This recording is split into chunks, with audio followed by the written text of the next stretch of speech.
साथियों, आप लोग बहुत भाषण सुने हैं, तो संक्षिप्त में मैं तीनों रेजोल्यूशन के बारे में कुछ कहना चाहूंगा। पहले आइडियोलॉजी, कांग्रेस पार्टी को अपने संस्थापक मूल्यों के लिए खड़ा होना चाहिए। We should be absolutely clear in our ideological stance in favor of inclusive India. The tendency to downplay some positions or avoid taking a stand on some issues in order not to alienate what we assume to be the sentiments of the majority only plays into the BJP's hands. We must have the courage of our convictions. We could have been more vocal on the Bilkis Banu outrage, attacks on Christian churches, murder in the name of cow vigilantism, bulldozer demolitions of Muslim homes, and similar issues. These are Indian citizens who look to us for support. Bharat sabhi Bharatvaasiyon ka hai.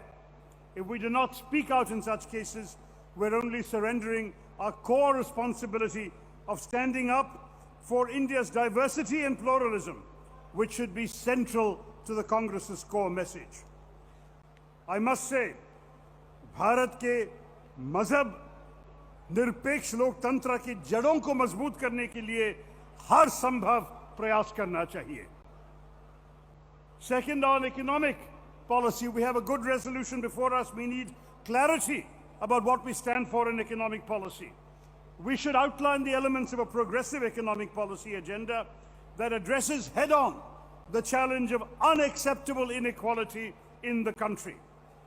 The truth is that rampant crony capitalism is concentrating wealth in the hands of a few friends of the ruling regime and is damaging the economy, leading to massive problems of rising unemployment and diminished futures for young Indians.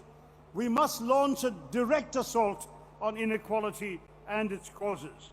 And we must work towards universal free public health care, universal school and higher education, a decent basic income for the poor, nyay, a higher minimum wage, strengthening Manrega, increased MSPs, decent housing for all, removing hunger, reducing unemployment. Of course, we need to specify in practical terms how we will ensure all this and be confident of our numbers. At the same time, we should reassure those who fear we are anti-business that we stand by the liberalization measures that were the gift of a Congress government to the nation, but along with a strong commitment to social justice. We want economic growth, but we must ensure that the fruits of that growth reach the poor and the marginalized. We know that the magic of the market will not appeal to those who cannot afford to enter the marketplace. We must lift the poor up so they can enjoy the full benefits of our economy. Garibi Hatao remains our core calling, and we are proud of our record in pulling millions out of poverty during UPA rule. We remain committed to continuing the effort. India will not shine until it shines for all. And business people have a crucial role to play as wealth generators and job creators.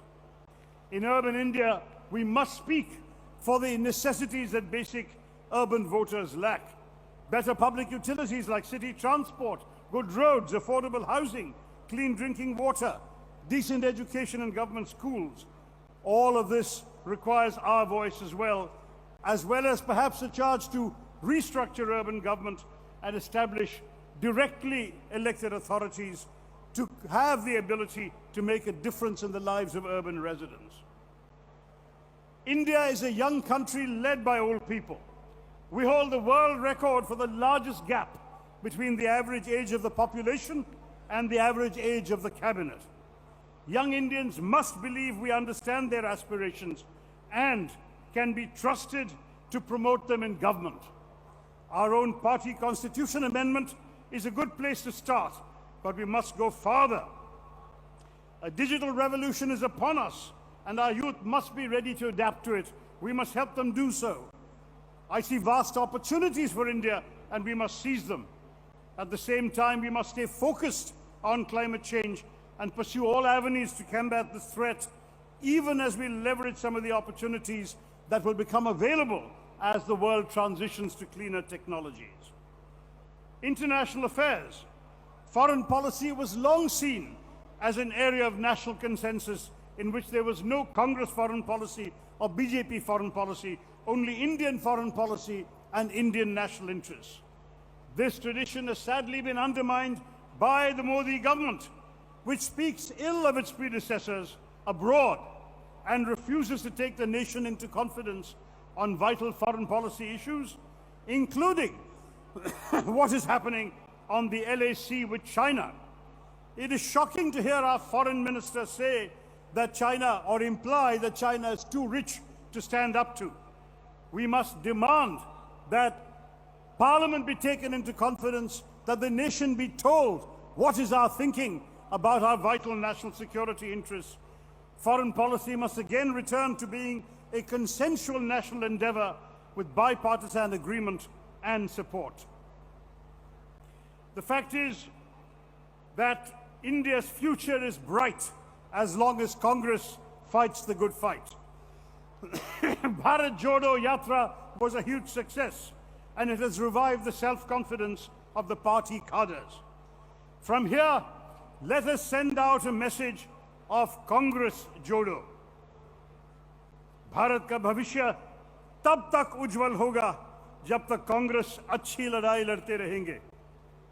माना राह कठिन है, पर चलना होगा।